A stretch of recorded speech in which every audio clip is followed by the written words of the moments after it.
Due to the graphic nature of this program, viewer discretion is advised. This video is not intended for children. Viewer discretion is advised. If you haven't already, please like, share, and subscribe. Thank you. Thank you. In the first age, in the first battle, when the shadows first lengthened, one stood. He chose the path of perpetual torment. In his ravenous hatred, he found no peace, and with boiling blood, he scoured the upper plains, seeking vengeance against the Dark Lords who had wronged him. And those that tasted the bite of his sword named him Stone Cold Loki. Humanity, look how far you've fallen. And I will strike down upon thee with great vengeance and furious anger those who attempt to poison and destroy my brothers. And you will know my name is the Lord when I lay my vengeance upon thee.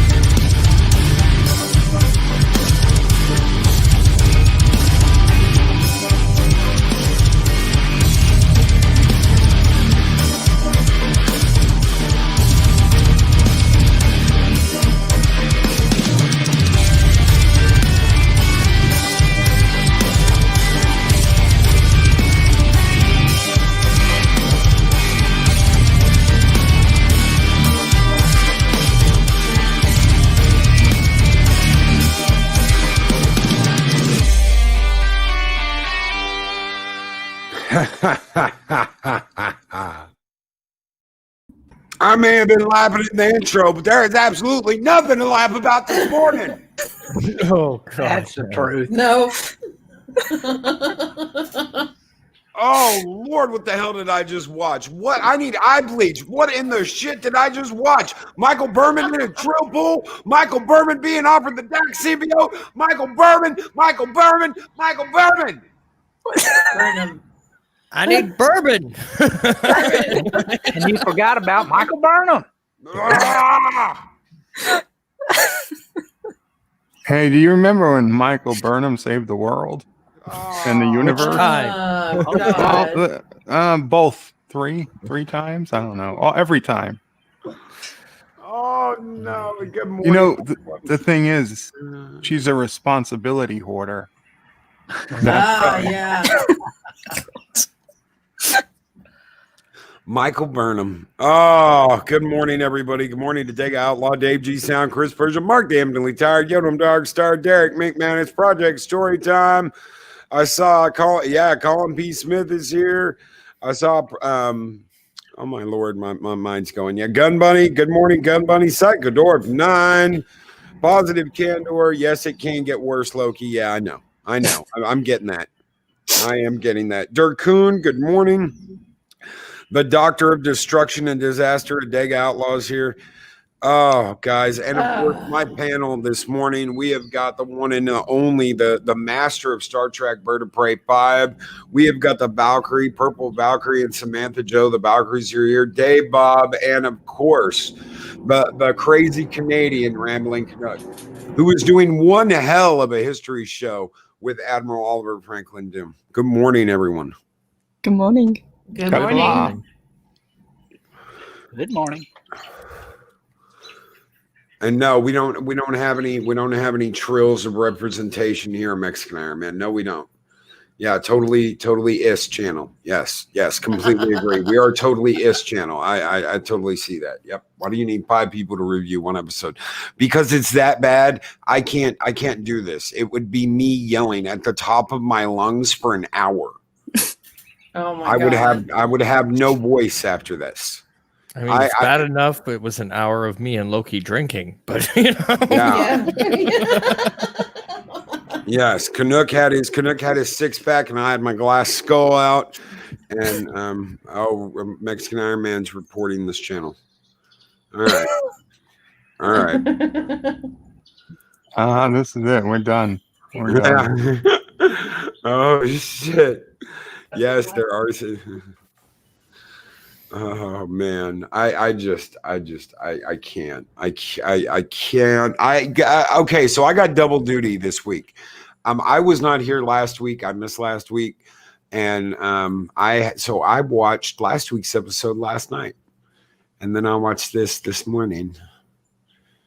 And I tell you what, I lost 2 hours of my life. They're just gone. You're not getting those back. And I'm not getting them back. It's like that machine in The Princess Bride. Yes! It's just taken 2 hours of your life. How do you feel? We've just taken 2 hours of your life away.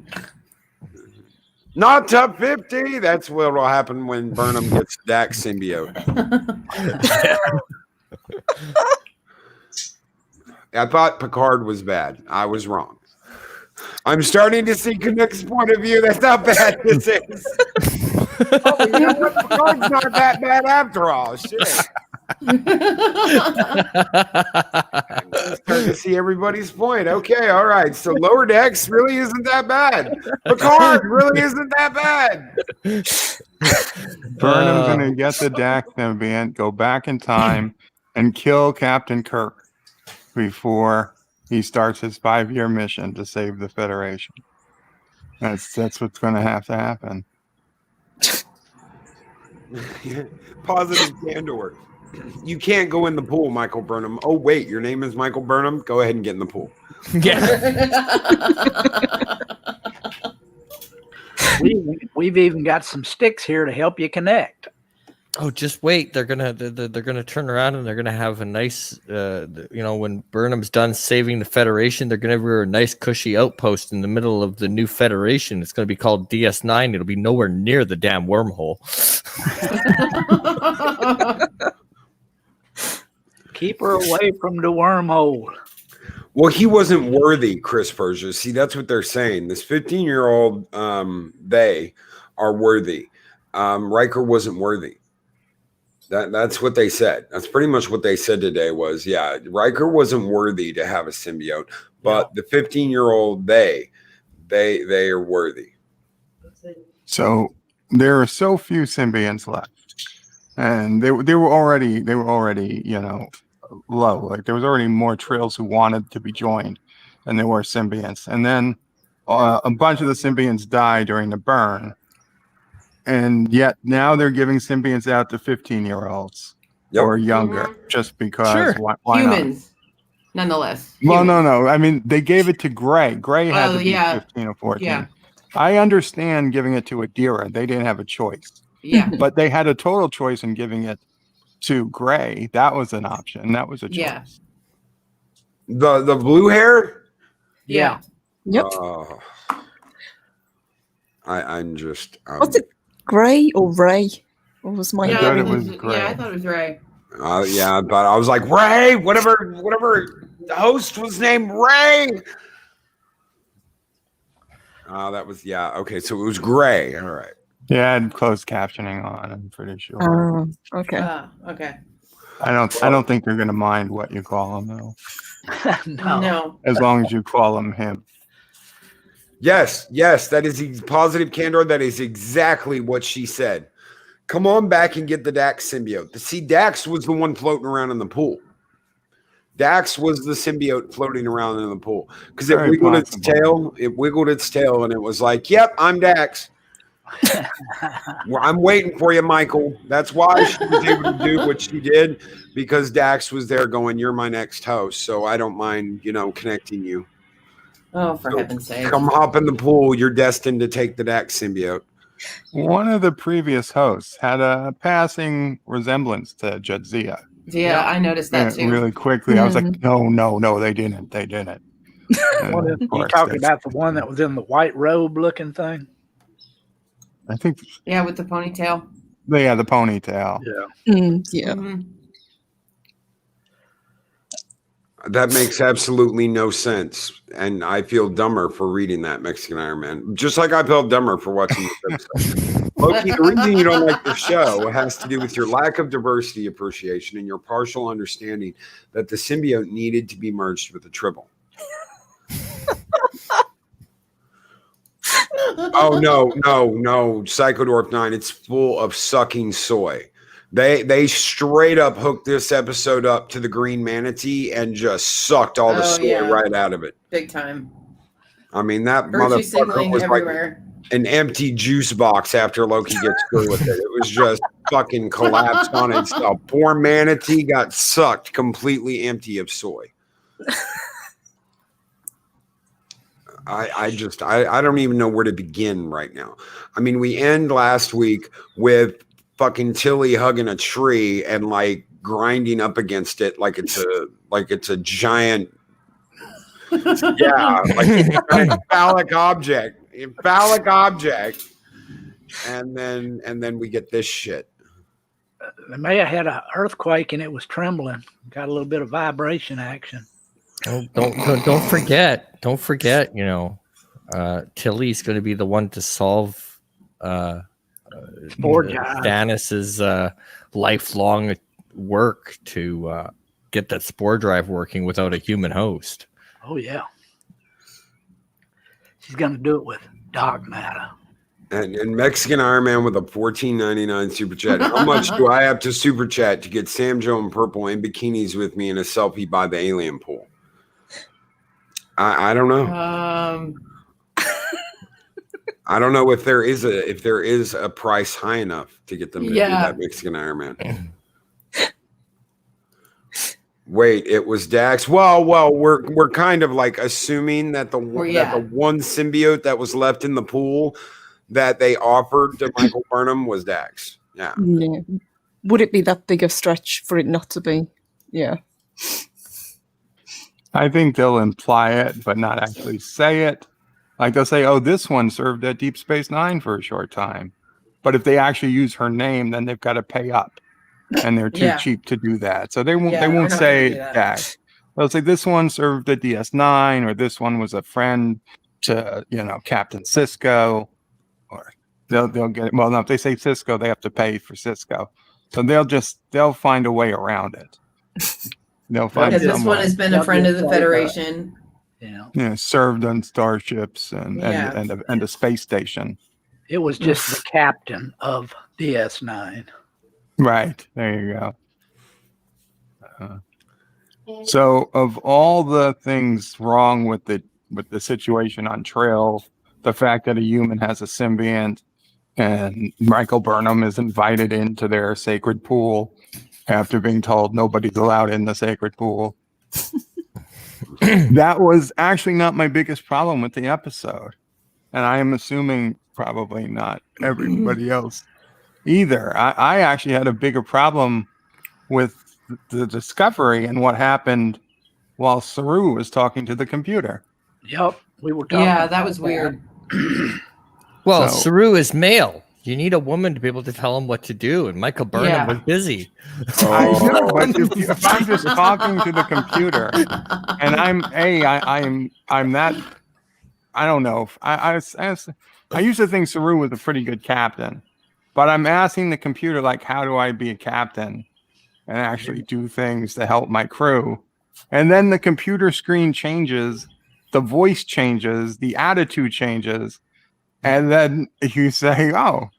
And you say, well, we've run a level 10 diagnostic, whatever the hell a level 10 diagnostic is. And the computer comes back and says, nope, I'm fine. And then you don't question it. Like, oh, the computer just changed. It's all good. It's fine. And in fact, later he's like, yeah, it's fine. We're actually, I think the computer's protecting us now. So it's okay. The computer's giving orders to the crew. That's fine. Yeah. Yeah. All good. Captain comes down. He sees his whole crew in the shuttle bay. So it's the computer ordered them there. And he's like, this is a good idea, Saru. He's like, I didn't do it. He's like, I think it's a computer doing it. I'm like, why would the computer be doing it? He's like, well, you remember that 100,000-year-old data? That was the whole reason for us coming to the future to begin with. Mm-hmm. Yeah, I think it became sentient and it's protecting us now. So, yay. And Dirk Kuhn with a €2 super chat. Trill led by a woman. Take a skip. Skol Prost. Okay. Not just the leader of the Trill. And she was a woman of color. Don't forget that. You've also got the head of the Earth Defense Force is a woman of color. Yeah. Of course, assuming gender, I'll probably get, exiled into oblivion for that. It's natural leadership roles. That's just the way they are. It's a constant throughout the galaxy and all planets. Oh, the computer is named Zora. Ugh. I went off on a rant in my review because I realized I still didn't know the name of one of the bridge characters. Talk about the new blonde.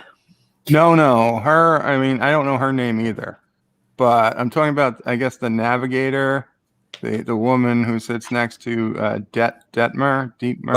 Lefty one eye. Yeah, not her. The other one. Oh, you're talking. Yeah, I know. You're talking about the woman with the dreadlocks. Yeah, dreadlocks. Right, and I said something similar in my video. I was like, I don't know her name. I still know her name. I could look it up, but I would forget her name. And I was like, but it's not my fault. I don't know her name. I was like, well, you could say, oh, maybe I just don't pay attention. But then I was like, but I still know the entire crew of the Orville, and I rattled them off from memory. Yep. I was like, so don't tell me it's my fault that I don't know the character's name. They've had 3 seasons to give me a reason to want to know this woman's name and to remember it. I still know Dr. Finn. I know Ty and Marcus. I know Clyden and Topa and Ensign Turco, and not to mention all the main characters of the Orville. I can rattle them off one by one as quickly as possible, but I don't know this woman's name. And I've seen just as many episodes, if not more, of Discovery, and I have no idea. And it's like, that's not my fault. That's not on me. That's on you, Discovery. I think we said it last week. They're just set dressings, it's like chess pieces. They just move them around and put them in the background. They're not actual people. And then at the dinner, there was at least 2 or 3 other characters I didn't know. Well, they can't be chess pieces. Chess is intelligent. Oh, you know what they are? They're imaginary chess pieces. Imaginary chess. Yeah. That's a thing. That's a thing, yeah. Oh my God, I so hated that scene. You are the greatest. You're the great. What was it? You're an art genius. You're an art genius. You're okay. I'm an art genius. Why is she an art genius? Because she made a quilt with 2 or 3 things on it: a broken apple and a chess piece. And a needle that qualifies you to be an art genius. And she had a needle the size of a dadgum. I don't know. That thing was about 4 foot I was long. gonna say I quilted. No. That's slapdash at best. So, Positive Candor brought up. Let me see if I can pull it back up. Positive Candor brought up the Burnham name. Okay, so if she did get joined with Dax, it wouldn't be Michael Dax. It would be Michael Burnham hyphenated Dax. Yeah. I'm sure the Dax symbiont would change its name to just become the Burnham. No, it would be Dax Michael Burnham. Right? It would be Dax Michael Burnham. I just okay. So if you guys want to run down in the episode real quick, you had Tilly hugging a tree in the last episode. You had them going to Trill at the beginning of this episode because Michael Burnham has to teach the symbiote how to talk to the human because the symbiote doesn't know anything. They get to Trill. A guy in a gold shirt demands she respect his male authority, and so Michael Burnham shoots him, and shoots other Trill. Of course, I'm sorry. Go ahead. When they first get to Trill, what do they make communication? What happens? They get a hologram. They got a hologram, yeah. But last week they only could use a view screen. Yep. Remember? And Loki, you watched that episode just yesterday. Yep. They made a whole big deal about a view screen. How quaint. Yep. How quaint. How come they can use holograms this week? Well, not only that, but Bird, I mean, like, we've gone now 2 episodes now where RoboChick has not had one of her Space Out episodes where she's zoned right out. She did in this one. Well, not zoned out, but we Kind kind of of. got a reason for why she was zoning out. It was a stupid reason. So I don't think it has to do with control taking over her brain anymore. I think it was just their way of showing she had PTSD or something. Yeah. Well, I- all of them would have PTSD if they went through, jumping 900 years into the future. At least Esri was a cutie, Mark. Definitely. Yeah. At least Esri was a cutie. You know what? That actress, she's full of smile and sunshine. This they that they've chosen, no. They could have done so much better. They could have done absolutely so much better. Both of the her and or him or they, I don't know. This was a complete pandering episode. This was an episode to pander. Let's pander even more and push it harder. And because we've got to do this. It's going to be so magical and special and touching and stunning and brave. They should rename the ship. Yeah. USS Pandering. Yeah, they should. That would be more honest. But then Burnham would be more honest. But then Burnham would have a shit fit. Burnham would have a shit fit and be like, "Well, the ship's got to be named after me. If we're going to change the name of the ship, it's got to be named the USS Burnham." Did I ever tell you that I hate that ship? Well, Doesn't everybody hate that piece of shit? Why can't they ever fly with the shuttle bay door closed? It's always open. Every scene. It's a draft. Let out the hot air. I have a theory. You know how no one in the future knows that this ship ever existed, and they're like, "Oh, well, it was a quiet thing. It was, a prototype. Nobody knew about it. Yada yada yada." It'd still be in the Federation database. Yeah, it was classified. It wasn't just stricken from the record. No. Yeah. So what happens is when they go back, and they will go back, trust me, there's going to be this whole thing where they go back and get back to their own time. And Burnham teaches Kirk how to be a good captain. They're going to rename the ship Michael Burnham, the USS Michael Burnham. They will, trust me. When it gets an official, that's why no one's ever heard of it. And that's why, in the future, they're like, "Oh, you're Michael Burnham? Oh, we'll come into the pool. You're always welcome." That's my theory, anyway. Yeah. I put that on there before I ever watched last night. Can it get worse? Oh, what? It's gotten worse. This is the worst episode I've seen. This is the worst episode I've seen. Yeah, Discovery has more shuttles than a Battlestar has Vipers. Derek McManus. I don't remember seeing that particular shuttle before. Nope. Right? It was new, right? Because it was red and black. Yeah. Where did this shuttle come from? Yeah. It had just a slight resemblance to one of the old ones off the Enterprise original series. Very slight.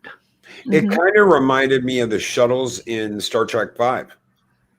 The one that they Sulu broke the nacelles off of when it landed, except it's red and black instead of white. Plan B. As in Plan B. barricade. Yes, they also shoehorned a lot more of those little robots into the background this time again. Yep. From the last episode. What did I miss? Where the hell did they come from? They've always been there, Loki. Yeah. Really? Last week, Yeah. All Federation ships have used robot droids. Well, they got the droid. They got the medical droids now. Then why the hell do they have people on the hull? Because sometimes you need people to go out and do things that droids are just too busy to do, like clean up dead bodies. Yeah. Shoveling guts out of the Union wouldn't let them do that, Yeah. Union. Yeah. Droids have a very good union. Yeah. Well, they're evolved exocomp droids, probably. So. Probably. That's my theory. Mexican Iron Man. God, creeper mode. Great. Colin P. Smith, honestly, half expected there to be a ship named Picard in that series. Trek shows are always named after where the main action takes place, not any one character until this iteration, that is. Yeah. Yeah. I'm sorry. I feel like I cut you off as you were doing your breakdown, but I had to complain about that hologram. Oh no, Bird, please. That's it. That's the episode, everybody. No, seriously, no, that was perfect. The hologram thing was, yeah. Oh, look at view screen, how quaint. Ugh. That was ripped straight from Scott. And okay, how is there a hologram on the goddamn bridge of the Discovery? There's How are the holograms holo everywhere. emitters? Well, they were there in season 1, so presumably they just didn't get used for season 2, and now they're back online. Yeah. They're also in the shuttle bay. They took enough money from the Picard budget to do a hologram this season. Hologram, yeah. Oh my God. Maybe Book lended one to him. Oh yeah. The five-time dumbass champion. Book. Black Gandalf. Black Gandalf. Unbelievable. I talk to plants and animals, and I can make things grow with my hand. Yeah. Oh, they aren't going to have Black Gandalf, a Black Trans Gandalf in the new Lord of the Rings. Well, we'll just have one on our show.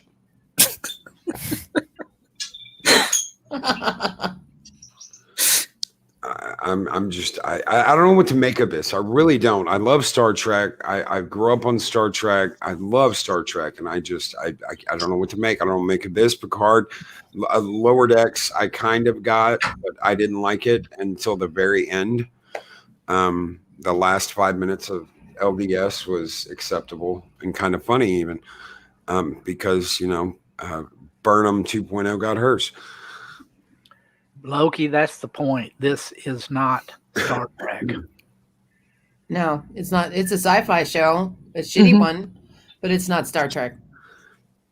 How much have they stolen from Andromeda and The Expanse? So, Oh my God. The second they went to that pool place, I was like, proto-molecule.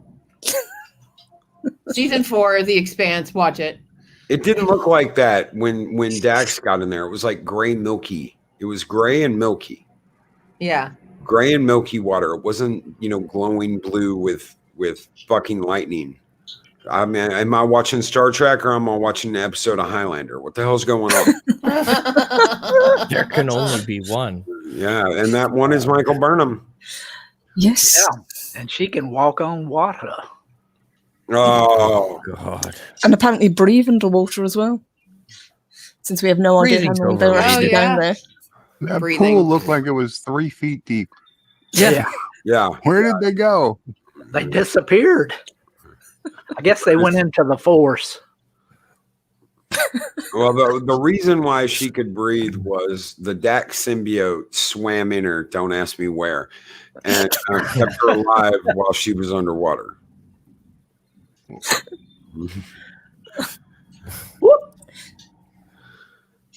Sorry, was it just me, or when those tentacles started connecting to Adira, did it look like some of them went up her robe? Yep. Yep. I think it was Purple. Purple also mentioned that it looked like Avatar. Oh, Yeah. yeah. Total Avatar. Yeah. Just connecting to, was it they plugged themselves into trees? She just plugged herself into the symbiote.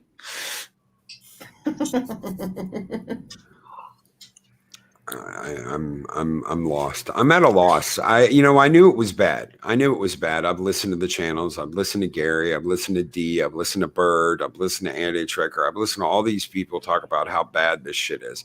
But until you actually watch it, you just don't get an appreciation for rage, anger, and hate. Like you do. Chris, that's exactly what I said, Chris, and in my review. Did anyone else think they were trying way too hard to make the scenes on Discovery, especially at the dinner table for me, and pretty much every joke they were going for fell flat. But again, this week Giorgio is kind of like the audience. Yeah, Giorgio is the audience. Yeah. There's definitely is. So somebody there knows what they're doing. Somebody there understands that what the reaction they're going to get. Yeah. And they write it in. I never even thought of that. Giorgio is the audience. And it's just like... Like at the end of this episode, she just gave up. She's like, whatever. I'll take the popcorn. Just give me the popcorn. I don't even care anymore. I don't know why we're watching a black and white movie. Yeah, but when she leaves the dinner table, she's the first one to grab the booze. Like, just like yeah. I could feel her pain on that one. I really wanted to grab the booze. Why was she even at that dinner table? Like, why was the reptile guy there? What did he ever do? He never worked on the bridge. He just keeps showing up. His only achievement was sneezing on a guy. That was his only achievement. Yeah, it's another character I don't know the name of. And Jet Reno wasn't there. No. Nope. She wasn't in the episode at all, even though they showed her in the previously on. You would think she would have been invited to dinner, but I guess Jet Reno's not important enough to get invited to dinner. But Linus, the sneezy reptile, is. Well, the reason why Giorgio grabbed the popcorn was she said this black and white silent movie is better than this fucking episode I'm in. I'll take the popcorn. Yeah.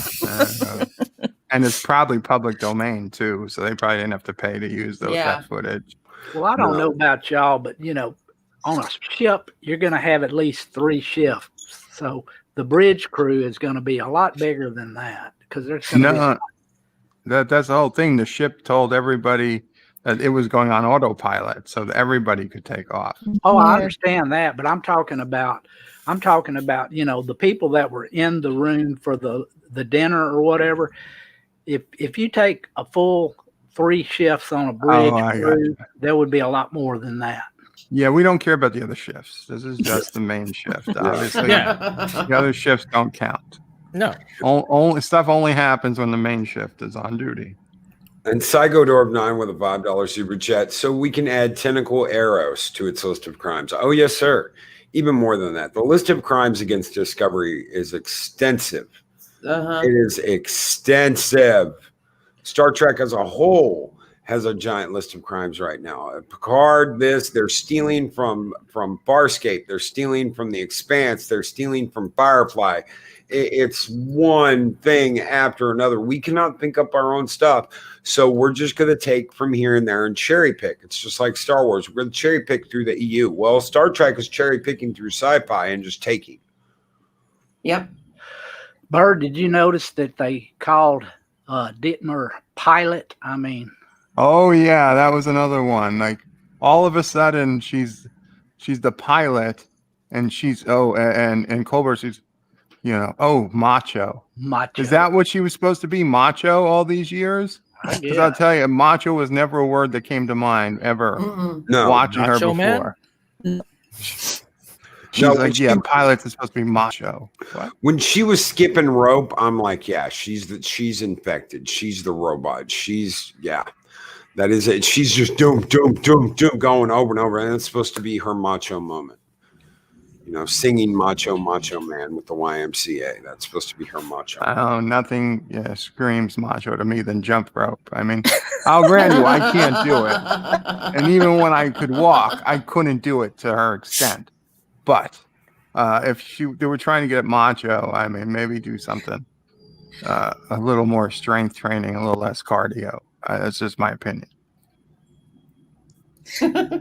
Nothing they could have made her done would have brought macho to my head, though, to be completely honest. She could have crushed a beer can over her head, and I still wouldn't have thought she was particularly macho. Because, well, she's got the metal implant anyway, so it's probably not that hard. And Burnham is still basically telling Saru to go F himself. I'll do whatever I want. The captain ordered the medical officer to go down to the planet with Adira. And then, it's just going to be Michael. So, Cap, you know what? If anyone had done that, anyone in Next Gen, they would have had their ass roasted. You remember when what's her name that was in Best of Both Worlds?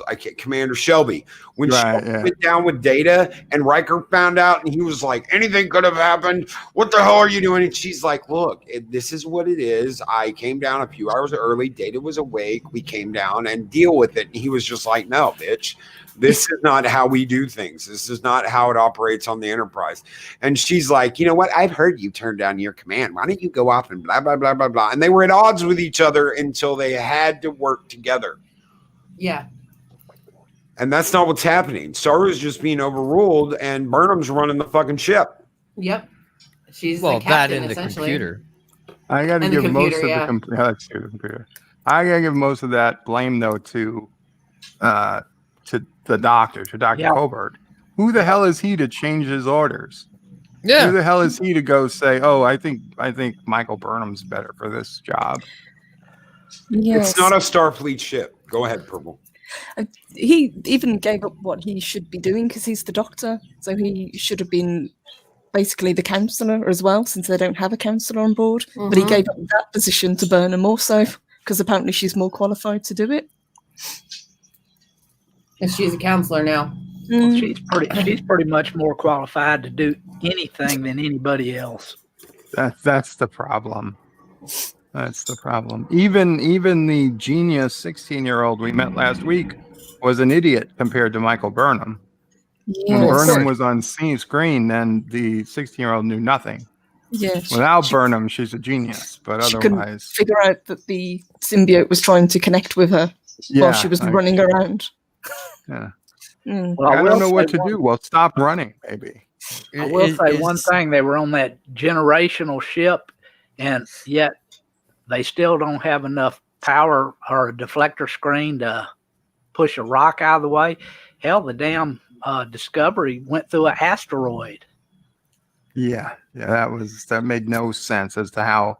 And it wasn't like the freaking size of the moon either. It was just It was just a little asteroid. Is it me, or is it just the tequila? But isn't it kind of a little bit weird that the doctor, a gay character, changes the captain's order so he doesn't have to go on an away mission so that he can make a dinner party?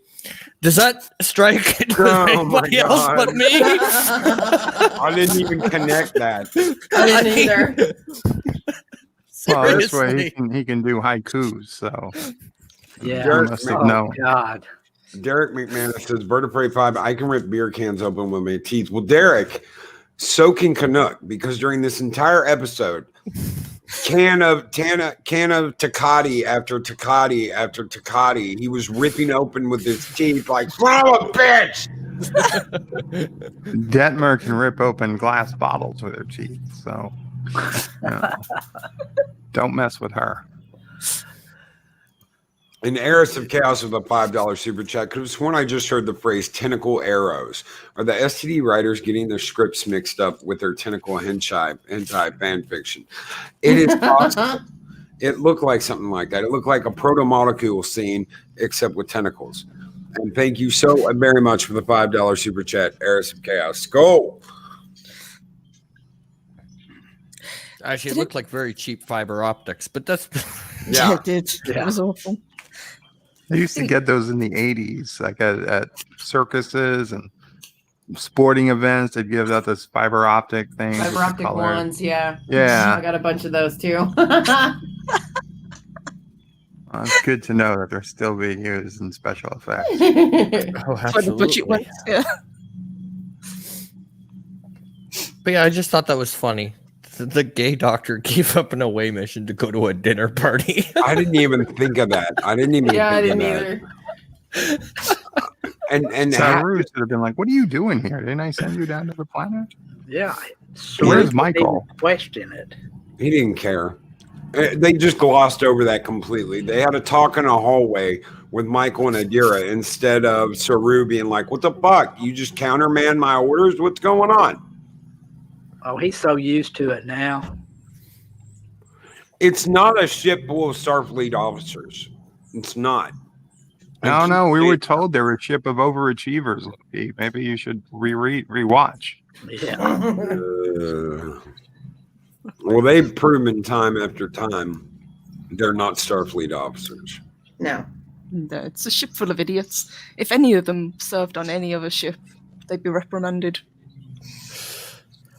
And demoted, yeah. We know they're about as functional as Tilly's family, so. Well, yeah. Or his lower decks crew, but you know. I think lower decks crew is got them beat. Yeah, almost, eh? Yeah. Jesus. Psycho Dwarf 9 Loki, I can open a beer bottle with someone else's teeth. Well, so can Michael Burnham, except it's her lower set, not her upper set. It's the same place the symbiote went in. We were talking about that earlier. That's got teeth. It's angry. It's angry. Did anyone else get really irritated that she kept calling the symbiote a squid? Oh, yes. Yeah. Yeah, and then she got mad other people weren't calling it squid. Like, what? Looked like a big slug to me. I don't know where she got squid. She's got a worm in her belly. That's what they used to say. And it's wrapped around her heart. Yeah. Oh, of course, because it's love. It's got to be close to her heart because it's in love with her. Oh, it's because that's why, because it's in love with her. Yeah. I bet because it's touching her heart is why she can see her imaginary boyfriend. Yep. And only she can see him. Yes. That was such a weird scene at the end. It's like, that's not happened before.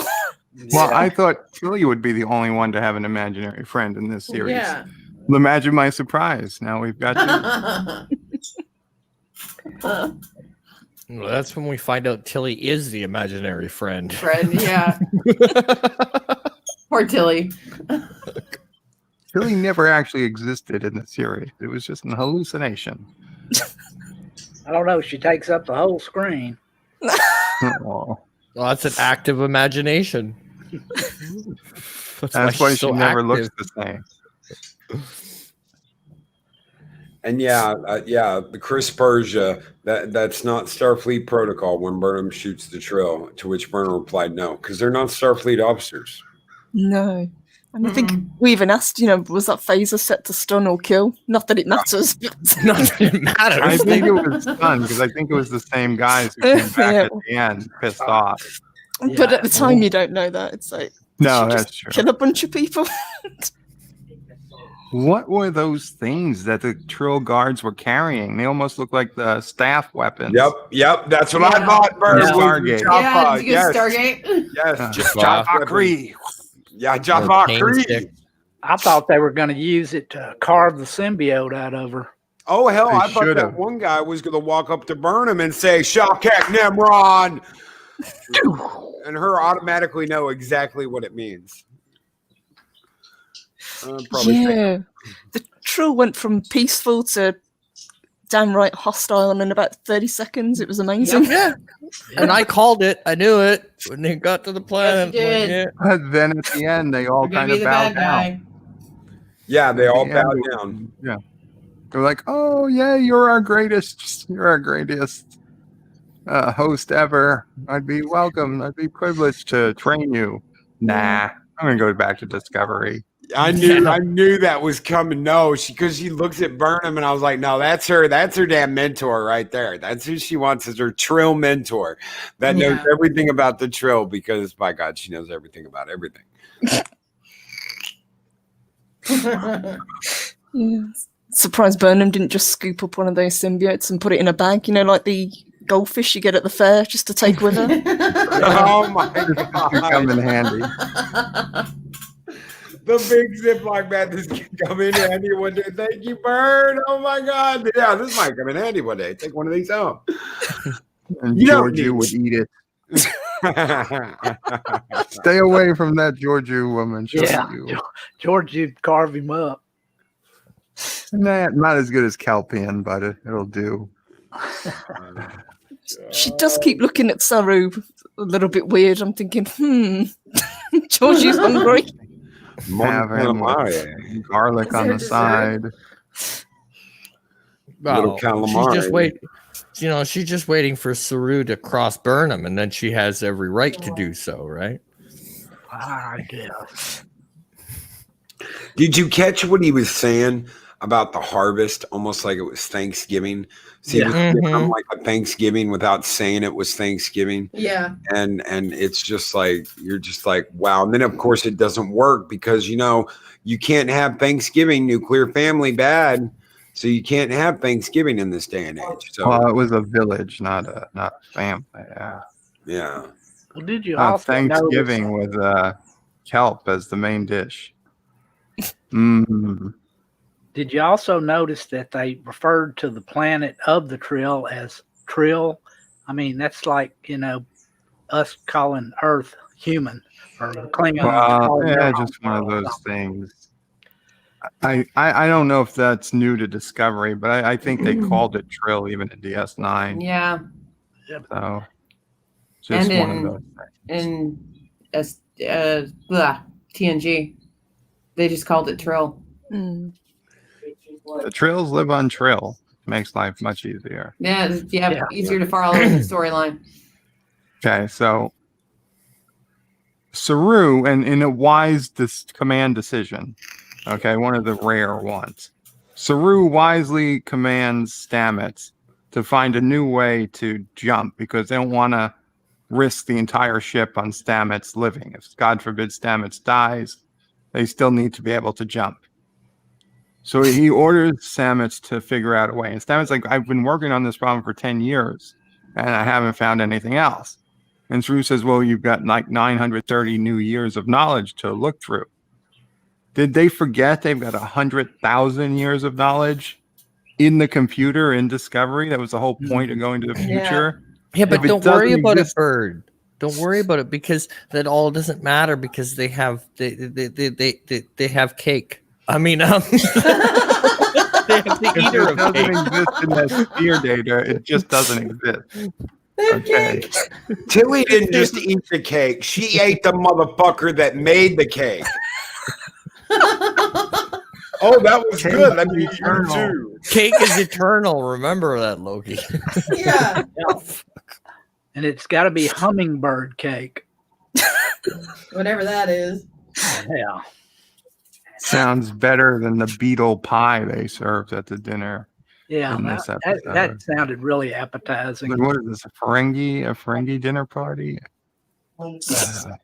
And about the film, when they were watching that film, I immediately thought, wow, you guys are so desperate for ideas that you went and stole something from Enterprise. You went and took something they used to do in Enterprise and incorporated in Discovery. Wow. Because they used to watch those movies. They used to have movie night on Enterprise all the time, and now they're doing it on Discovery. Yeah, they did. And Hail Clobbered Times. Good morning. Go ahead, Purple. I just thought it was incredibly stupid since the computer has had a personality shift that they would trust to congregate in the Oh yeah. Yeah. The one room they could just get sucked out into space in the the doors open. Why is that airlock opening? Oh, don't worry about that. Pay no attention to the airlock. There is no airlock door. Like Bird said earlier, it's open all the time. There's just a force field there. So, that's. Whoopsie. Oops. Oh, well. That's what really happened to the crew. No. The computer lied to the guy in Calypso that they went down to the planet. You mean that she accidentally shut down the force field and they all got sucked out into space? No, Discovery's going to get back and Starfleet's going to find it and they're going to go through a whole ship and it's empty except for Tilly. And they're going to go, where's the rest of the crew? And she's going to go, I don't know. Oh my Finger God. licking good. Anyway. Oh God. All of them? Find your I kept ahead of my friend, Michael. Did you know Captain Saru? No, it was delicious. And it's a jar. It's in a jar like the heads in Futurama, and it talks. So we'll never be without the wisdom of Michael Burnham. Oh God. I had to have someone to talk to, so I put her head in a jar like in Futurama.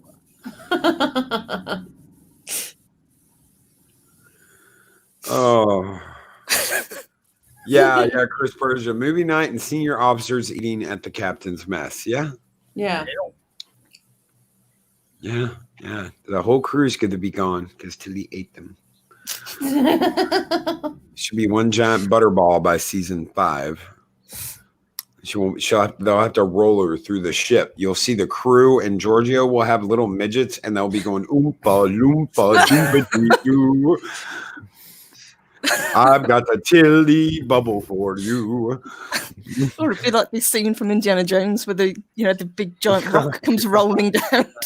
You'll just see her coming down the corridor. Yeah, smashes everyone. Throw me the cake, I'll throw you the whip.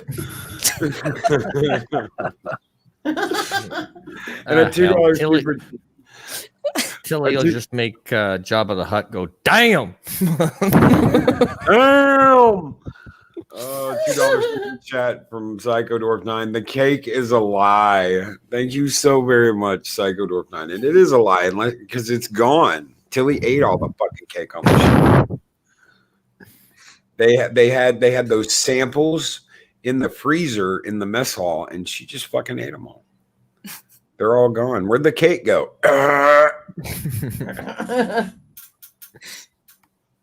Oh my God. I you know what? We're almost at the top of the hour. I'm gonna ask each of you for a rating, not that we really need one. We'll start with Bird. Go ahead, brother. If Bird's still there.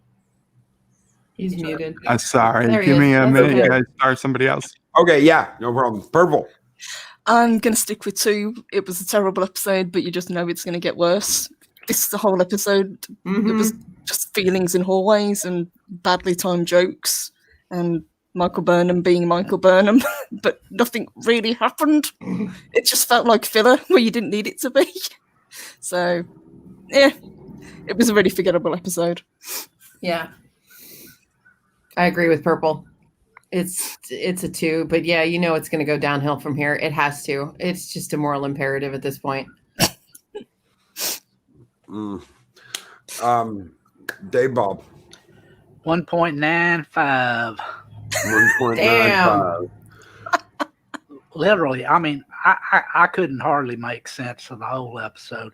The writing was horrendous. The plot, the whole premise was just stupid. It is. And Lady Mist, you have a great day. Thank you so much for being here, Guardian of the Void. It is. It's just stupid. Canuck. 4 margaritas out of 6. I mean, 2.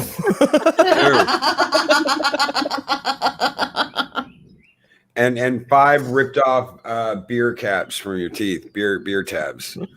I saw him chewing on them. Seriously, he showed us a couple times. He was chewing on the top of the bottle, trying to get it off.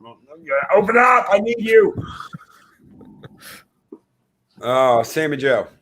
I already said I agreed with Purple. I mean, This episode was nothing but filler, and yeah, I'll give it a 2. I mean, I was tempted to go with Dave Bob as well and a 1.95, but we just know it's going to get worse. We just know. If it was pie filler, it'd have to be like the worst, like the off-brand, store brand stuff that you don't know whether it's going to be in date or not because it doesn't even have a date on it. Yeah. That kind of filler, and Tilly will eat it anyway because I'd also gonna go with a 2 on this one, but I actually have and maybe I'm stupid. I actually have a little hope for next week. I thought next week's didn't look as bad. Maybe. I don't know. Yeah. We'll see. I have a little bit of hope. We're going to get some Starfleet officers next week. Go ahead, Purple. I've got to admit, I did enjoy Georgie this week. Again, she's not a great character, but she's representing the audience, so I'm going to root for her. And it's funny, she's from the Mirror Universe. Are we in the Mirror Universe? Are we the Mirror Universe?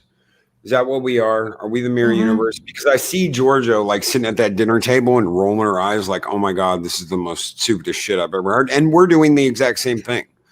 Reaching for the bottle. Yeah. Reaching for the bottle.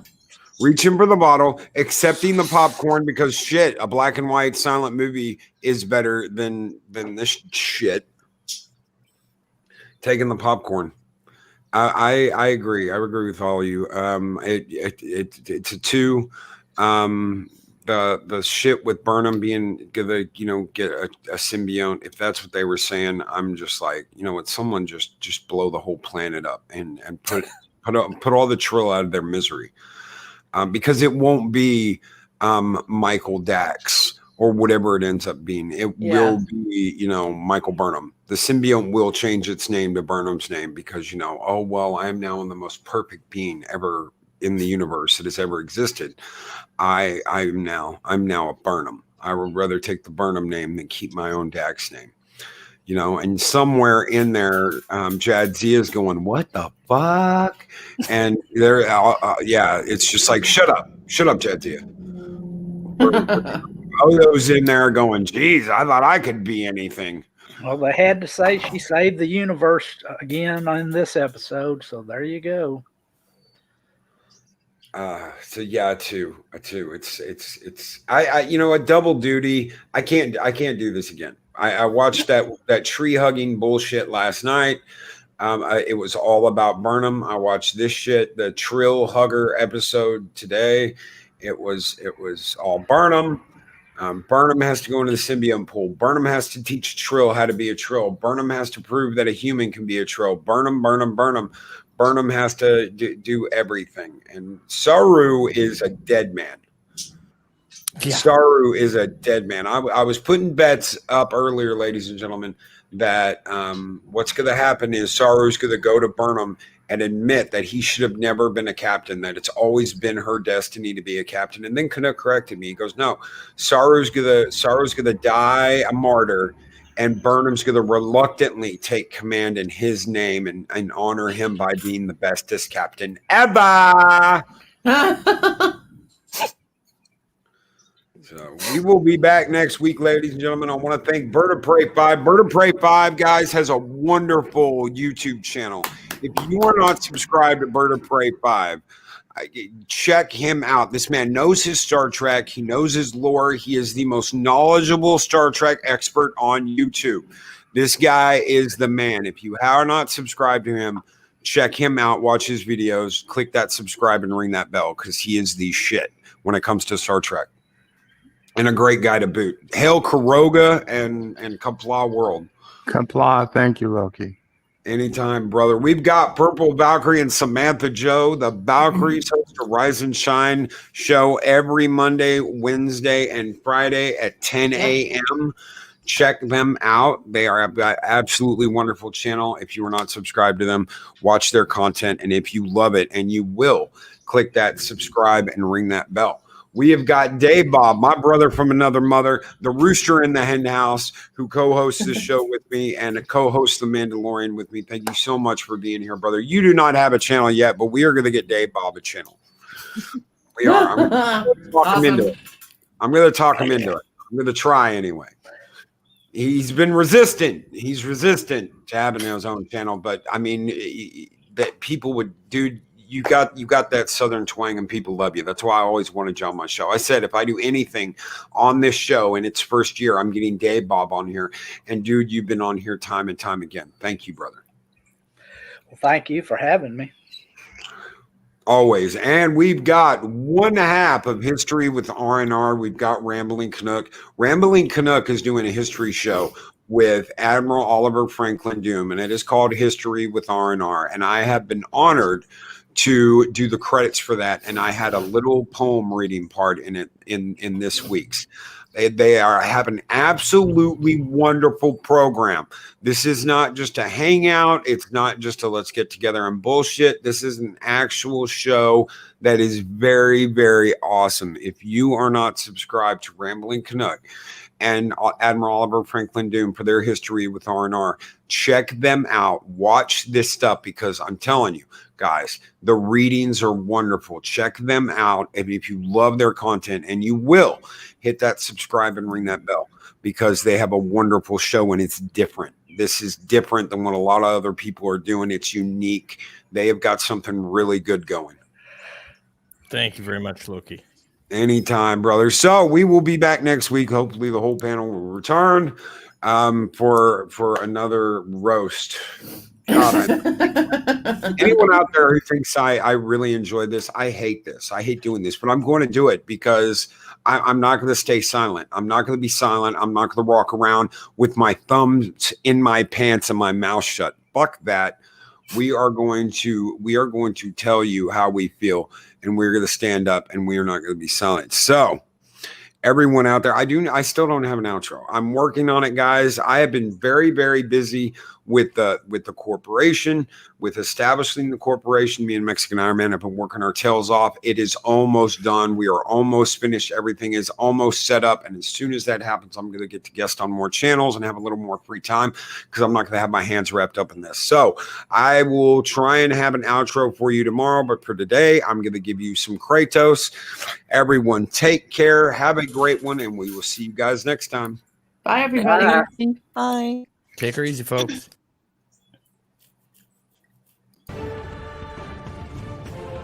These videos are tremendous. Like, comment, and subscribe, and hammer that notification bell.